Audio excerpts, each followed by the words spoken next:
Mesdames et messieurs, bonjour et bienvenue dans votre magazine Demain se prépare aujourd'hui. Alors aujourd'hui, c'est un plaisir de recevoir Monsieur Lufeta. Il est vice-président de la Ligue des jeunes du parti Alliance pour les changements. Avec lui, aujourd'hui, nous allons discuter autour des trois points essentiels. Les arrestations des opposants politiques en RDC, la position du parti Alliance pour les changements face au dialogue qui se pointe à l'horizon et la vision du parti Alliance pour les changements. Monsieur Lifeta, bonjour. Bonjour, messieurs les journalistes. Vous allez bien, j'espère. Je me porte à merveille, comme vous le constatez, par cette occasion de la parole accordée.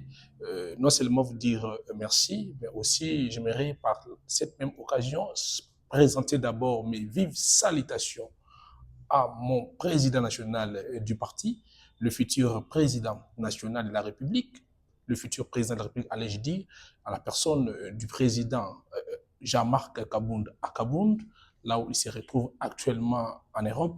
Donc, à travers cette émission, je présente vraiment mes vives salutations à mon président, lui et sa famille, ainsi que et sa famille politique ici à Kinshasa. Très bien. Alors, dis-moi, comment vous avez fait pour arriver ici? Parce que depuis le mardi, nous avons vu le gouverneur de la ville-province de Kinshasa, Daniel Bumba, qui a lancé l'opération du contrôle technique et tout ce qui va avec. Comment vous avez fait en route là-bas? Il n'y a pas assez de transport. Comment vous avez fait pour arriver aujourd'hui ici? Vraiment, par rapport à cette question, vraiment, j'ai saisi cette occasion pour interpeller pour la énième fois le numéro un de la ville, M. Daniel Bumba Loubaki, qui doit comprendre que la situation actuellement à Kinshasa est très chaotique. Non seulement il y a pas assez de moyens, mais aussi il n'y a pas assez de routes. Donc, par là, je vais tout simplement dire qu'à l'autorité de la ville de comprendre que avant de lancer pareille opération, il doit d'abord être surveillé. Lui-même étant que gouvernant, il doit d'abord comprendre que la ville de Kinshasa est butée à beaucoup de difficultés, notamment il y a pas de routes, il y a pas la ville d'abord, la ville elle-même n'a pas de bus public pouvant permettre à la mobilité des citoyens, beaucoup général, particulièrement les Quinois. La ville, à ce jour, est confrontée à beaucoup de difficultés d'ordre sécuritaire, ainsi de suite comme ça. Donc, moi, pour arriver à cet endroit, j'ai utilisé des motos avec beaucoup de risques, monsieur Christophe, vous n'allez même pas imaginer. Mais comme je suis amoureux de la patrie, comme je suis un défenseur des autres, je me suis sacrifié quand même pour arriver, malgré tous les risques parcourus tout au long de mon chemin. C'est bien compris comme vous avez pris des motos pour arriver ici et surtout que la majorité des personnes n'utilisent pas aussi des motos. Voilà, allez-y comprendre.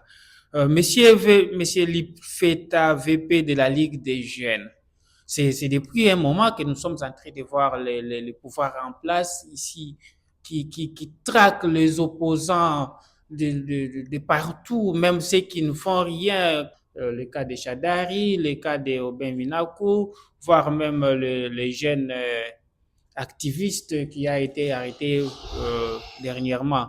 Quel est votre point de vue par rapport à ça? Comment vous trouvez cette façon de faire du pouvoir en place de Kinshasa? Camarade Christophe, sur cette question, permettez-moi d'abord de présenter mes salutations aux camarades combattants, compagnons d'élite. Là, je vois les camarades de Nathanaël Onokombo qui se trouve actuellement à la prison Tendolo. J'ai salué également le président national du parti politique PPRD. Là, je vois le président Obemina Kunjalanzoko et aussi les secrétaires permanents de ces mêmes partis politiques. Là, je vois le professeur Emmanuel Ramazan Chadari. Ce sont des camarades de l'opposition qui mènent une lutte acharnée contre le pouvoir. Mais je voudrais aussi, par la même occasion, apporter une précision. Parce que vous entendre parler, vous avez justement mentionné que le régime actuel est entré dans une logique d'arrêter seulement les opposants de l'ancien régime, c'est-à-dire le régime Kabila. Non, c'est faux. Donc, c'est une précision, je dois apporter une précision de détail pour l'intérêt non seulement de nous qui sommes sur le plateau, mais aussi de l'opinion publique qui nous suit en ces moments.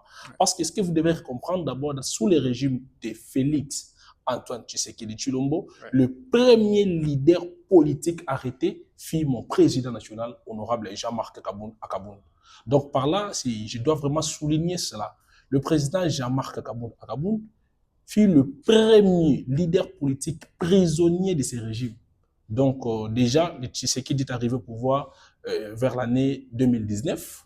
Le président Jean-Marc est arrêté en 2022. Donc, vous allez comprendre que juste 2 ou 3 ans après son accession au pouvoir, il a fait son prisonnier politique. Il fut mon président. Donc, la liste est en train d'être exécutée parce que d'ailleurs, moi, à ce que je sache, d'après des informations en ma possession, peut-être moi également, je suis aussi parmi les gens là qui sont sur la liste. Donc, je serai peut-être arrêté dans les jours Mais qui ne va dites peut-être... pas ça, nous espérons que vous ne serez pas traqué comme les autres. Pour quelles raisons ils doivent vous suivre jusqu'à vous arrêter? Alors, nous ne Non, non, non, souhaitons non. pas cela. Je m'excuse, monsieur journaliste. Non, la raison, elle est connue de tous. La raison, elle est connue de tous. Laquelle? Donc, pour être arrêté par ces régimes, il suffit pour vous seulement de dire la vérité. Et ces régimes de Chile Gelou, les régimes dirigés par M. Félix Antoine Tshisekedi Tshilombo, ces régimes n'acceptent pas la vérité. Donc, une fois vous dites la vérité, vous êtes traqué, vous devenez ne dénoncez pas le détournement des deniers publics. Ne dénoncez pas les actes de tribalisme. Ne dénoncez pas le clientélisme. Et ne dénoncez pas le népotisme. Si seulement vous vous permettez de dénoncer tous les autres ou carrément tous ces faits que je viens de citer tout à l'heure, rassurez-vous, votre place sera en prison. Et pas n'importe quelle prison, la prison d'Indolo. Pourquoi je l'ai dit? Parce que si vous vous inscrivez dans la logique de défendre l'intérêt général, on va vous coller l'étiquette du Rwandais. Et par là, on va tout faire pour chercher par comment dire à l'opinion que vous êtes des mèches avec les rebelles du M23 et la suite sera connue, vous serez directement traduit en Dolo.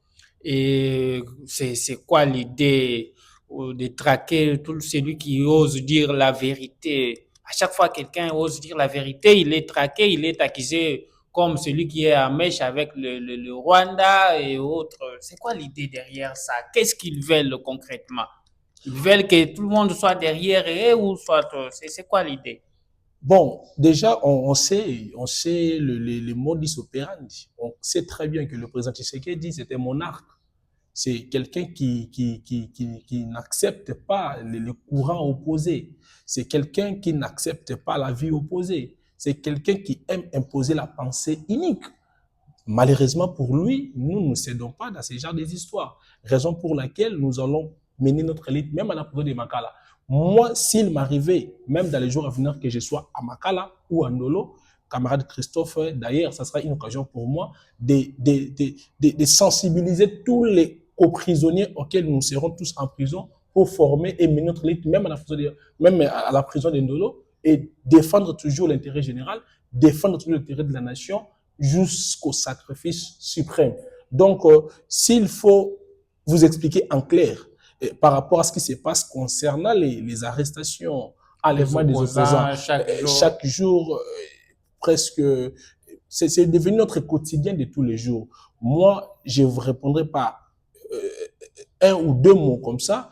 Monsieur Tshisekedi, l'actuel chef de l'État, veut tout simplement imposer ou carrément asseoir son régime tyrannique. Donc, c'est raison pour laquelle il s'est inscrit dans une logique non seulement d'étouffer toute le voix qui s'élève pour éclairer l'opinion, pour éveiller la conscience nationale, mais aussi il s'est inscrit dans une logique d'effacer physiquement certains leaders et certains camarades opposants. Là, par là, je dois vous rappeler aussi la mort de notre Kouloutou, Chérébé Okende, un leader politique, des restes de mémoire d'ailleurs, un leader politique, un homme d'État assassiné un bon matin comme ça. Et on a tous vu les rapports du parquet général, parquet près la Cour de cassation avec le PG Vonde, venir nous dire qu'il s'agissait d'un suicide. Chose que moi-même, même sa femme était étonnée d'attendre cela. Même ses proches collaborateurs, ils étaient tous étonnés d'attendre cela. Donc, par là, moi, je vous rassure et je vous confirme, monsieur Christophe, que l'actuel régime, à la tête avec le président Tshisekedi, ils veulent tout simplement installer, implanter durablement la dictature. Mais chose qui ne passera jamais, au moins que je sois ou je rentre au ciel, là où trouve mon père, sur son trône. Je sais que vous êtes dans un parti et à côté d'un grand leader de l'opposition. Et tout ceci, ça se passe pendant que le dialogue, on en parle de partout. Aujourd'hui, quelle est votre position, votre parti Alliance pour le changement? C'est quoi votre position par rapport à ces dialogues qui se pointent à l'horizon, par rapport aux arrestations qui se fait chaque jour ici au pays? Camarade Christophe, monsieur le journaliste, vraiment j'ai aimé parce que si seulement si et que tu n'avais pas peut-être où tu n'allais pas aborder cette question, j'allais moi-même vous proposer cela parce que c'est d'une grande importance qu'on en parle. Parce que notre vision, c'est une vision salvatrice pour la nation entière. Là, faut vraiment le mentionner. Parce qu'en réalité, la lutte que mène le président Jean-Marc Akaboun, c'est une lutte qui va générer des générations en génération. Par là, je vais dire quoi? Déjà, c'est connu de tous. Nous sommes un parti politique de gauche. Nous sommes un parti politique qui prône la social-démocratie. Nous sommes un parti politique qui milite jour et nuit pour l'intérêt général, l'intérêt social. Donc, notre vision repose sur une doctrine. Laquelle doctrine est définie comme étant la social-démocratie. Parler de cette doctrine, il y a des notions qu'on peut déceler. Parce que dans la social-démocratie, nous prenons également, notamment, la refondation de l'État. C'est parmi les piliers de notre projet de société. La revanche du sous-sol sur le sol, la construction des infrastructures socio-culturelles et économiques, il y en a plusieurs dont nous nous prenons et nous sommes en train de travailler jour et nuit pour faire comprendre à notre peuple, à notre population, la quintessence de ces projets de société et la grandeur, voire même l'importance qui regorge ces projets de société. En vous entendre parler seulement comme ça, c'est comme si vous avez une bonne vision politique par rapport à notre pays. Mais pourquoi cette vision n'est pas vulgarisée chaque jour? Vous n'en parlez pas beaucoup. Pourquoi? Les gens se posent la question, est-ce que l'Alliance pour le changement a une vision qui accompagne leur lutte ou soit ils sont là en train seulement de nous embrayer ici au pays? Non, camarade Christophe, messieurs les journalistes, moi je pense que peut-être vous êtes moins informés parce que parler de la vulgarisation de notre projet de société ou carrément de notre projet d'une manière générale, moi je dois vous rassurer et vous confirmer d'ailleurs que notre projet de société ou carrément notre vision est en train d'être déjà vulgarisé sur l'ensemble de la population. J'ai un élément que je vais tout à l'heure là vous brandir comme étant une preuve par excellence. C'est-à-dire quoi? Notre parti politique Alliance pour le changement, à ce jour où nous parlons, est implanté sur l'ensemble du territoire national. Dans combien de provinces déjà? Parce que les gens disent que votre parti, c'est un parti de Kinshasa et Lubumbashi, c'est fini. On ne voit pas des activités de d'autres provinces. Non, déjà, lorsque je vous ai répondu en disant notre parti politique est implanté sur l'ensemble du territoire national, je ne vois plus la peine de vous donner ou vous expliquer carrément des provinces auxquelles nous évoluons déjà à ce jour. Peut-être tu allais me poser la question, notre parti politique à ce jour est déjà dans combien de continents à travers le monde? Là, peut-être j'allais vous dire que non, les partis actuellement est en pleine implantation au niveau des États-Unis d'Amérique. Pendant qu'ici au pays, les gens se posent encore des questions. Est-ce que votre parti se trouve dans telle province, vous êtes déjà en dehors du continent africain? Bon, je sais qu'il est de principe, l'invité ne pose pas de questions aux journalistes. Ça, c'est le principe. Ouais. Permettez-moi quand même de faire une exception à cette règle. Est-ce que vous connaissez au moins une province parmi nos provinces ici, au pays, où l'Alliance pour le changement n'est pas implantée? Ouais, c'est à vous de nous dire, parce que à chaque fois, nous voyons les gens dire par-ci, par-là, que ici, votre parti n'existe pas. Les cas de Mbujimaï, nous avons connu beaucoup de gens, les cas de Chikapa, Ilebo, Nord Kivu, voire même Kisangani. Les gens se plaignent chaque jour. Moi, je pense qu'on ne peut pas débattre sur les évidences. Tout à l'heure, je vous ai posé une question, si vous connaissez au moins une province parmi nos provinces à travers la République où l'Alliance pour le changement n'est pas implantée. À Kananga, par exemple. Vous avez du mal. Non, d'ailleurs, Kananga, c'est une ville, ce n'est pas la province. Moi, je pense que si vous partez dans cette province, je vous dis, si vous partez dans cette province, notre parti politique est implanté sur toutes les villes d'abord qui regorgent la province. J'essaie Et sur de citer que des tout villes, le des grandes territoire. villes à la place de citer parce que vous Là, savez, là, les là, provinces, là, c'est des grandes. bon, là, il faut cadrer. Alors, il faut cadrer bien les questions. Ouais. Moi, je parle d'abord des provinces. Je sais que les provinces sont composées parfois des villes, des territoires, ainsi de suite. Ouais. Si vous me posez la question, si notre parti politique est représenté dans combien de villes à travers le pays, je suis très à l'aise à vous répondre à cette question. Mais moi, d'ailleurs, là, c'est encore descendre trop bas. J'aimerais qu'on prend la question d'une manière un peu globale ou générale. Ouais. Notre parti politique, Alliance pour le changement, au moment où je vous parle, nous sommes, si sauf erreur de ma part, il fait 17h ou 18h carrément, notre parti politique, notez-les soulignés en rouge, est implanté sur l'ensemble du territoire national. Donc, la question de savoir si ça se trouve dans combien de villes, là, ce n'est même pas une question qui mérite d'être débattue. Dans cet entretien, allez vous informer, c'est sur toutes les villes à travers le pays. Donc, nous sommes en pleine implantation à travers le monde maintenant. Nous avons des représentants, je crois que le président Jean-Marc Kabound est même en Europe. Au moment où je vous parle, il est en Europe. Okay. Il est parti rencontrer nos camarades qui travaillent déjà d'arrache-pied en Europe. Et je vous dis, je vous rassure, le président peut-être l'un des 4 matins, il se rendra également aux États-Unis. Mais certaines personnes disent... On est en train de travailler pour implanter également le parti et ça va partir jusqu'en Asie et jusqu'en Océanie d'ailleurs. Certaines personnes disent que les images que nous avons vues circuler en ligne, que ce sont ces membres de la famille qui ont porté des chemises du parti Alliance pour le changement. Ce ne sont pas des membres de l'Alliance pour le changement là-bas en Belgique où ils se retrouvent. Comment vous trouvez cette réaction de la population ici au pays? Bon, moi, par rapport à cette question, c'est un débat des... Bon, permettez-moi, c'est une émission quand même à caractère pédagogique, mais aussi de notoriété. Je n'aimerais pas dire que c'est un débat de caniveau, comme c'est une question venue de vous, messieurs les journalistes, je vous dois dire du respect. Et moi, je pense que ce sont des camarades aînés. Parce que dire que la réunion qu'a tenue le président Jean-Marc en Belgique, ce n'est que les membres de sa famille biologique. Moi, je pense que c'est de la mauvaise foi. Parce que même, supposons cela, les membres de sa famille sont quand même nos concitoyens. Ils sont des citoyens congolais. Est-ce qu'il est interdit à un membre d'une famille d'appartenir à une formation politique qui est les membres de sa famille? Parlez-moi d'abord, bon, parlons un peu de cette histoire-là pour éclairer directement l'opinion nationale.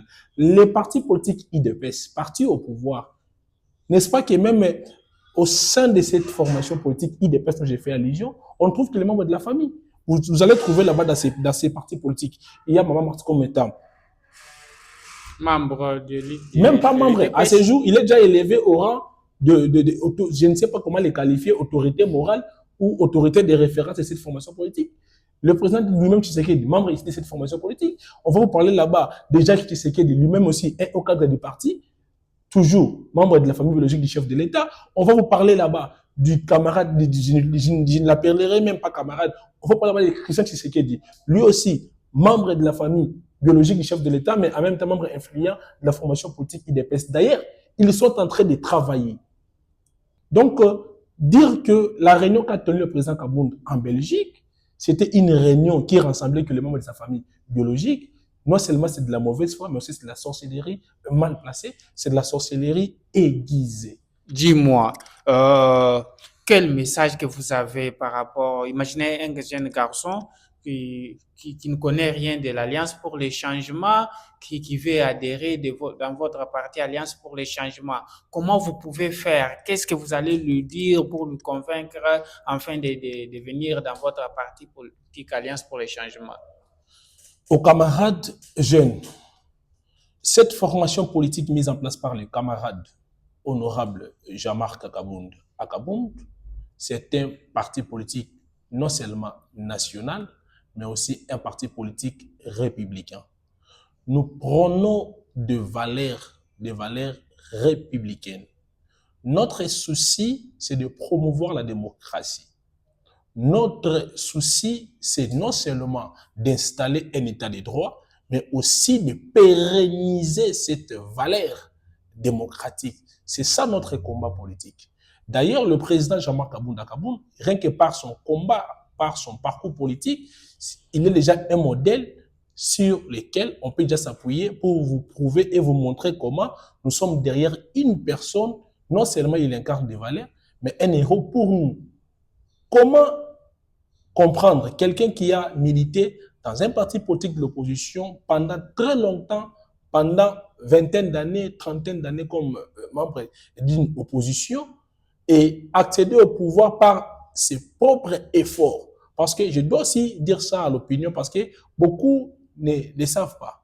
C'est le président Jean-Marc Akaboun qui a fait de M. Félix Antoine Tshisekedi chef de l'État. Ça, c'est une information. Les gens disent que c'est l'IDPS par rapport aux élections que le président Félix Tshisekedi a été élu. C'est pas le président Jean-Marc Akaboun. Non, mais c'est les journalistes. Dire que c'est une information, c'est peut-être pour vous, mais pas pour l'opinion qui nous suit en ce moment.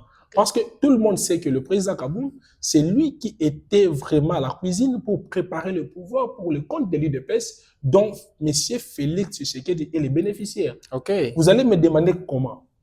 Lorsque nous sommes arrivés en 2017, au mois de février, l'ancien président du parti politique UDPS, le docteur Etienne Tshisekedi Wamulumba, venait de nous quitter ou carrément décédé en Belgique.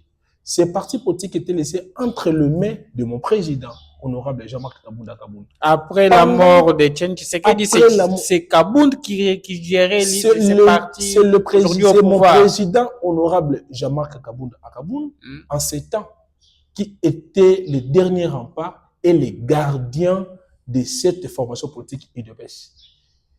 Il a été dans les visères de l'ancien président Joseph Kabila, sur tout le plan. Okay. Sur le plan de la corruption, sur le plan de l'assassinat, sur le plan de l'effacer physiquement, voire même politiquement sur la scène. Mais le président Kaboun avait été constant, mené sa lutte jusqu'au bout. Et il a travaillé, donc je dirais même comme un lion, jusqu'à arracher le pouvoir entre les mains des kabylistes. Vous allez me demander comment cela. Rappelez-vous, lorsque M. Félix Tshisekedi est allé en Belgique en Géval avec d'autres camarades opposants, à l'époque Vital Kamere, Moïse Katumbi Chapwe, Martin Fayulu, rappelez-vous, le président Tshisekedi lui-même avait dit quoi? Que les choix portés à Genève c'était Martin tombé Fayulu. Sur le président Martin Fayulu. Lui-même, dans sa bouche, avait dit que le président Martin Fayulu est le candidat du changement. Mais le président Jean-Marc à Kinshasa, lui n'était pas en Belgique, ici à Kinshasa. Il a mobilisé les combattants, il a sensibilisé les Congolais, a rappelé à l'ordre, à l'époque, M. Félix, de revenir sur le droit chemin. C'est ainsi que M. Félix ayant compris que non, la seule personne qui est le guide, c'est le président Jean-Marc. Raison pour laquelle, à cette époque-là, le président Tshisekedi avait quand même suivi la voie de la sagesse, la voie de la raison. Il était retourné à la case du départ. Et c'est ainsi que le président Jean-Marc Akaboun a fait de lui le candidat de l'UDPS. Et par la suite, il a gagné et il a remporté les élections. Donc, ce n'est même pas une information, tout le monde le sait très bien.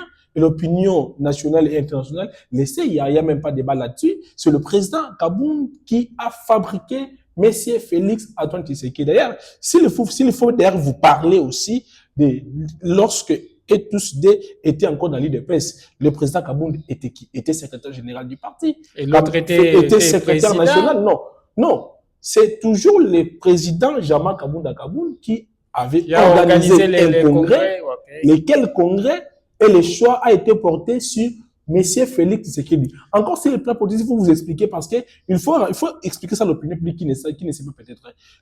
Le président Félix n'était pas aimé au sein de l'UDPS. Valentin Moubaye ne voulait pas de Tshisekedi à la tête de l'UDPS. Non seulement Valentin Moubaye, Bruno Tshibala ne voulait pas de lui à la tête de l'UDPS. C'est la raison pour laquelle Tshibala, il était allé faire son UDPS avec Joseph Oleg Nkoyi et créer les rassemblements. Et c'est le président Kaboun, c'est le président Kaboun qui avait fait des présidents Tshisekedi président de l'UDPS pour qu'il soit dans les jours à venir candidat à la magistrature suprême pour le code de l'IDPS. Okay. Et les résultats s'en est suivi. Le président Tshisekedi est élu président de la République. Donc, le créateur, l'histoire a retenu, c'est le président Jean-Marc Akaboun, les fabricants ou les fabriqués, pardon, allais-je dire, les fabriqués, c'est M. Félix Antoine Tshisekedi Tshilombo. Donc, par rapport à notre vision politique, le président Jean-Marc, il a compris que malgré tout ce qui s'est passé, tout ce qu'il a eu à donner comme énergie, comme force, tous les sacrifices fournis, et avec espoir que celui qui sera là, il va travailler pour l'intérêt général, pour l'intérêt du peuple. Malheureusement, ce dernier nous a tous trahis. Et le président Tshisekedi, le président Jean-Marc Kaboun, pardon, n'a pas voulu cautionner ces genres de bêtises. C'est pourquoi il avait quitté le pouvoir? Non, pas quitter le pouvoir, quitter Félix, parce que c'est le peuple qui donne le pouvoir. Il est retourné vers celui qui donne le pouvoir, c'est le peuple. Alors, parce que le pouvoir, c'est entre les mains de la population, c'est entre les mains de notre peuple, raison pour laquelle le président Tshisekedi, le président Jean-Marc Kaboun a quitté M. Félix, parce que nous estimons que M. Félix n'incarne plus la volonté populaire, M. Félix n'incarne plus la valeur républicaine, et la République est à ce jour agenouée par ces derniers. Et le pouvoir, c'est entre les mains de notre peuple. C'est pourquoi nous sommes retenus vers notre peuple. Ça, c'est bien compris, comme vous avez dit, parce que nous sommes en train de chuter. C'est important qu'on en parle. Ça fait une année depuis que la ville de Goma a été récupérée par les rebelles du M23. Dernièrement, d'ailleurs, la ville d'Uvira a été tombée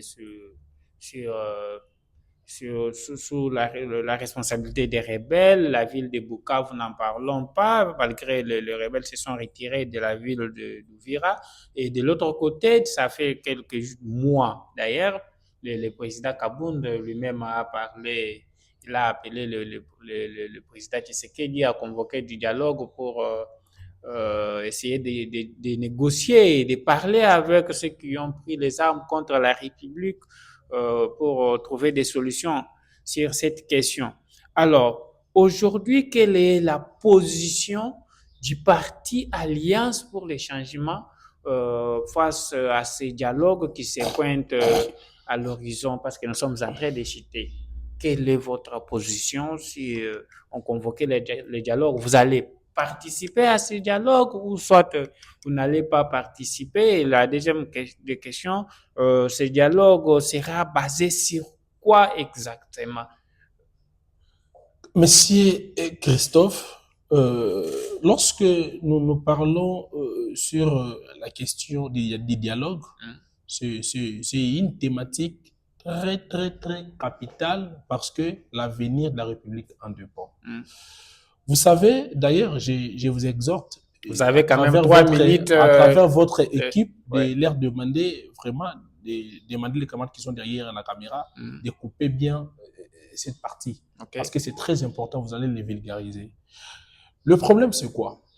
Le président Jean-Marc Akaboun, parmi tous ces leaders politiques que vous voyez, en commençant par le président de la République jusqu'au bourgmestre au niveau de nos communes, le président Kaboun est le seul parmi les leaders politiques, voire même les acteurs politiques sur la scène politique, qui est resté constant dans sa position. Lorsque les rebelles étaient encore dans le territoire où, je ne sais pas moi, la chefferie ou quoi, de Bunagana, déjà les voix s'élevaient pour demander à M. Félix de convoquer un dialogue ou de dialoguer avec ces rebelles. Et c'était en 2022, le président Félix Tshisekedi qui était dans son premier mandat et c'était encore à 2 ou 3 ans du pouvoir. Comment il pouvait convoquer les dialogues comme ça? Non, on ne convoque pas les dialogues seulement lorsque vous êtes fait mandat pour chercher par comment avoir la chance de proroger votre mandat. Encore moins, on ne provoque pas un dialogue seulement lorsque vous estimez que vous tombez vers l'illégitimité et vous voulez maintenant obtenir du peuple une sorte de légitimité de façade. Non, on convoque un dialogue lorsque l'avenir de la nation est en péril, lorsque l'avenir de tout un peuple est maintenant dans l'obscurité. Vous avez dit, qu'il faut convoquer une assise autour de laquelle vous allez discuter franc et pour apporter des pistes et des solutions ou carrément des propositions pouvant sauver la République. Ouais. Donc déjà vers les années 2020-2022, Ouais. lorsque les rebelles ont pris des armes pour Contre commencer la à faire République. tomber les territoires, Mhm. faire tomber des villes, Ouais. déjà les voix s'élevaient pour demander à M. Félix de dialoguer. Déjà à cette époque-là, le président de la République refusait farouchement toute négociation, tout dialogue avec quiconque, ni avec ceux qui ont touché les armes, encore moins les opposants non armés ici à Kinshasa. Okay. De l'autre côté, chez les rebelles, et disait, pas de négociation avec Félix Tshisekedi, ils vont mener la guerre jusqu'à arriver ici à Kinshasa. Mais le président Jean-Marc était le seul à regarder ou à voir cette question dans un angle, dans une autre optique. Rappelez-vous de l'histoire des camps de la patrie, cette fameuse histoire-là des camps de la patrie proposée par le président Martin Fayulu. Camp de la patrie, il faut se regrouper, créer une force contre notre camp. Le président Kabou déjà avait levé déjà le ton à ce temps-là, en disant non, cette voie va encore créer. C'est comme si mettre de l'essence déjà sur le feu. Non, non, non, ça ne sera pas une bonne chose. Il était le seul qui réclamait déjà à l'époque-là un dialogue national inclusif, lequel dialogue allait réunir autour d'une table les opposants armés, les opposants non armés et la machine du pouvoir. Donc, à ce jour maintenant, tout le monde a donné raison au président Jean-Marc Kabunda Kaboul. Et d'ailleurs, le président Tshisekedi lui-même, à ce jour, a compris la quintessence de la proposition du président Jean-Marc Kabunda Kaboul. Il fait des navettes de lundi à samedi à Luanda. Il fait des navettes de lundi à samedi à Brazzaville. Il sillonne ça et là à travers l'Afrique pour chercher comment faire intervenir ses pairs chefs d'État africains et trouver un cadre approprié pour discuter. Donc, c'est après avoir cautionné un échec total, après avoir assisté impuissamment au désastre, parce que la chute de la ville de Goma a laissé beaucoup de morts. La chute de la ville de Bukavu, j'en passe, il y en a plusieurs d'autres villes auxquelles on a vu nos compatriotes perdre leur vie, alors que déjà le président Kabound faisait déjà l'appel à un dialogue inclusif déjà à temps. Donc, nous sommes l'Alliance pour le changement, nous sommes le seul parti politique auquel on a un leader politique qui a une vision salvatrice, qui a une vision anticipative. Déjà, il avait compris aller depuis où va les choses. Avancer parce que nous devons donc, il voyait déjà le mal de trop loin. Donc, il ne faut pas faire les mots m'échappent, les termes m'échappent un peu. Ouais. Il ne faut pas ici trouver des mots pour essayer par comment maquiller et quoi que ce soit. Donc, c'est que mon président avait proposé et tout le monde lui a donné raison aujourd'hui. Et aussi, le président Kabound est le seul qui, jusqu'à ce jour, parmi ces points, là-bas, il n'est même pas question de discuter sur le poste. Non, ça ne nous intéresse pas. Notre souci majeur, c'est d'abord la réunification du Congo. Nous ne voulons plus assister à des théâtres là où on voit une administration des rebelles au nord, une administration de Tshisekedi au sud et à l'ouest. Non, nous voulons assister à une administration nationale de Kinshasa à Goma, de Kisangani à Badolit, de Mwanda à Bukavu. C'est ce que nous voulons. Par le président Tshisekedi. Je cite. Pardon? Par le président Tshisekedi aujourd'hui. Bon, jusqu'à présent, il est le président de la République. Il est au pouvoir. Ouais. Il a été élu en 2023. Son mandat va prendre fin, je pense, en 2028. Donc, nous voulons d'abord la réunification parce qu'au-delà de tout, nous ne sommes pas là pour les individus. Même le président Jean-Marc, c'est un individu, il partira. Un des 4 matins, il rendra l'âme. Le président Tshisekedi également, il rendra l'âme. Donc, nous nous battons pour la République et non pour les individus. Les gens doivent comprendre cela. D'ailleurs, dans une de mes émissions, je l'ai dit d'ailleurs, que les gens confondent. Les gens pensent que nous sommes réunis autour du président Jean-Marc. Non! C'est une erreur grave pour ceux qui le pensent. Vous êtes réunis pour quelle raison? Vous savez quoi? À l'UDPS, les gens sont réunis autour du président Félix Tshisekedi. Pour les Donc, pouvoirs. Tshisekedi ou rien. Au PPRD, les gens sont réunis autour de Joseph Kabila. Ils sont prêts à sacrifier leur vie pour Joseph Kabila. Et Dans d'autres... l'Alliance pour le non, changement. j'arrive. Ouais. Si vous partez dans le parti politique ensemble chez Moïse Katumbi, les gens tournent autour du président Katumbi. Mais c'est contrairement à notre parti politique, chez nous, c'est le contraire. Nous ne sommes pas réunis. Nous ne sommes pas réunis, pardon, autour du président Kaboun, mais nous sommes réunis autour d'une vision. Nous sommes réunis autour d'une idéologie. Laquelle idéologie est claire comme l'eau, ça ne fait même pas l'objet d'obscurité. C'est-à-dire, même un bébé né aujourd'hui, lorsqu'il apprenant que le président Jean-Marc est dans cette voie, et il lui donnera raison. Raison pour laquelle nous vous disons, nous étant des concitoyens, autour de la vision du président Jean-Marc Kabounda Kaboun, nous sommes en train de lutter pour chercher comment matérialiser. Donc, le dialogue qui sera convoqué, notre souci d'abord, il faut le noter, la réunification. Il faut la restauration de l'autorité de l'État. Discuter sur la question de la légitimité des institutions. Parce que les institutions en place sont les institutions ici de la corruption, d'une fraude électorale. Ce sont des institutions ici de braquage électoral. Il faut discuter sur la question de la légitimité de ces institutions. Il faut la décrispation. Il faut parler sur les garanties des droits et libertés fondamentaux des citoyens. Pas question de théâtre que nous assistons toujours et nuit. On arrête les gens sans toutefois respecter la procédure telle qu'est prévue par les lois de la République. On arrête les gens sans toutefois leur garantir leur droit de se défendre. On arrête des gens peut-être dans des procédures. Je ne sais même pas si ces gens-là sont jugés à l'UDPS ou ils sont jugés réellement devant les instances judiciaires reconnues par notre pays. Monsieur VP Lifeta, je vous ai bien compris. Alors, un dernier mot à ceux qui nous suivent par rapport au dialogue qui se pointe à l'horizon. Aujourd'hui, notre pays s'est divisé en deux, malgré le dialogue qui se pointe. Quel est votre message que vous lancez à la population congolaise qui nous ont toujours dit chaque jour que ce dialogue est en train d'être demandé pour le partage du pouvoir? Dans une minute, votre message, comme ça on conclut l'émission. Merci une fois de plus, messieurs les journalistes et camarades Christophe Tchabou.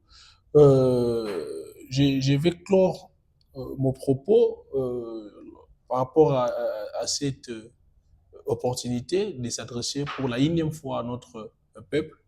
Je vais premièrement m'adresser au président de la République et enfin à notre population. Allez-y. Au président de la République, l'ère est grave. La République est notre dénominateur commun. La République est notre patrimoine commun. Les hommes passent, les institutions restent. On vous demande de convoquer le dialogue avant qu'il ne soit trop tard. Vous demandez le dialogue n'est pas synonyme de vous demander le pouvoir. Mais seulement, nous voulons que l'État ou l'autorité de l'État soit restaurée à travers la République. Nous vous demandons le dialogue seulement pour sauver les vies, pour sauver des vies. La raison pour laquelle nous vous demandons ce dialogue. Parce que nous croyons qu'avec le dialogue, nous allons mettre fin une fois pour toutes à tous ces théâtres qui se passent à l'est de la République. Là, c'est un message particulier à vous, Monsieur le Président. Et à la population? À notre population. La République nous appartient tous. La République était bien commun, jadis, ça nous appartient tous, pardon, je dis.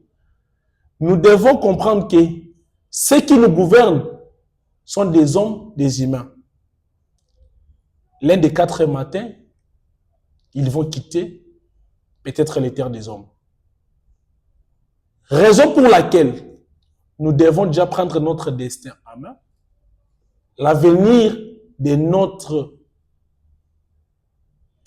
pays, mère patrie, ou carrément l'avenir de nos générations à nous à dépendre. C'est pourquoi je vous exhorte de s'élever comme un seul homme, de booster ceux qui sont à la machine du pouvoir, de comprendre la nécessité de tout mettre en œuvre pour la convocation impérative d'un dialogue national. Vous devez comprendre que la République, c'est comme une parcelle familiale. Même l'aîné de la famille n'a pas le plein pouvoir de décider seul sur les sorts de la parcelle. Même le cadet, lui aussi, n'a pas le monopole ou le plein pouvoir de décider sur les sorts de la parcelle. Ce n'est que sur l'ensemble de tous les héritiers dont peut décider sur l'avenir d'une parcelle familiale. Donc, c'est une façon de vous faire comprendre que la République, c'est comme notre parcelle, laquelle parcelle, tous nous sommes les héritiers. La parcelle nous a été léguée par nos pères fondateurs. Là, ici, je vois les Lumumba, je vois les cas des pères de nos pères fondateurs Kasavubu, je vois le président Joseph Désiré Mobutu, et j'en passe. La République, aujourd'hui, c'est comme notre parcelle. Donc, la décision qui, en principe, devrait être prise pour gouverner à bien ce pays ne dépend pas ou n'est pas de l'apanage celle du président Félix, mais nous aussi, nous pouvons faire quelque chose. Raison pour laquelle je vous exhorte, tous comme un seul homme, de se lever debout, d'exiger impérativement un dialogue inclusif, un dialogue national, lequel dialogue va impliquer la participation de tout le monde, tous les leaders politiques, les représentants de la société civile, des confessions religieuses.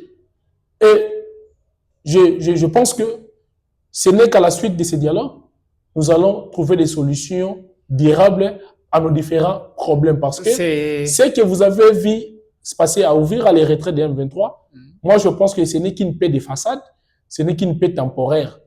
Parce que ceux qui sont retirés de cette ville, ce n'est pas de leur propre volonté, mais c'est parce qu'il y avait un dictat. Et vous devez comprendre que lorsque cela s'est fait sous les dictats, l'un des 4 matins, si les choses changeaient, et ces rebelles peuvent revenir à tout moment qu'ils veulent, parce que ce n'est pas par la force qu'on a pu récupérer la ville d'Ouvira, mais c'est sur base des conciliabules politiques, c'est sur base des arrangements politiques. Alors qu'on nous a tous dit, la paix ne se négocie pas, la paix ne s'achète pas, la paix s'impose. Donc, nous ne voulons plus assister à ce genre de théâtre ou assister à l'instauration de paix de façade ou de paix temporaire, mais nous voulons vivre une paix durable, une paix qui va s'étendre sur l'ensemble du territoire national. Merci, monsieur le vice-président de la Ligue des jeunes du Parti Alliance pour les changements. Ça en est aussi fini avec notre entretien d'aujourd'hui. Nous espérons que ça ne sera pas la dernière fois de vous recevoir ici. Alors, mesdames et messieurs, nous sommes arrivés à la fin de ce numéro de votre magazine. Merci de nous suivre jusqu'ici et on se retrouve prochainement. Merci.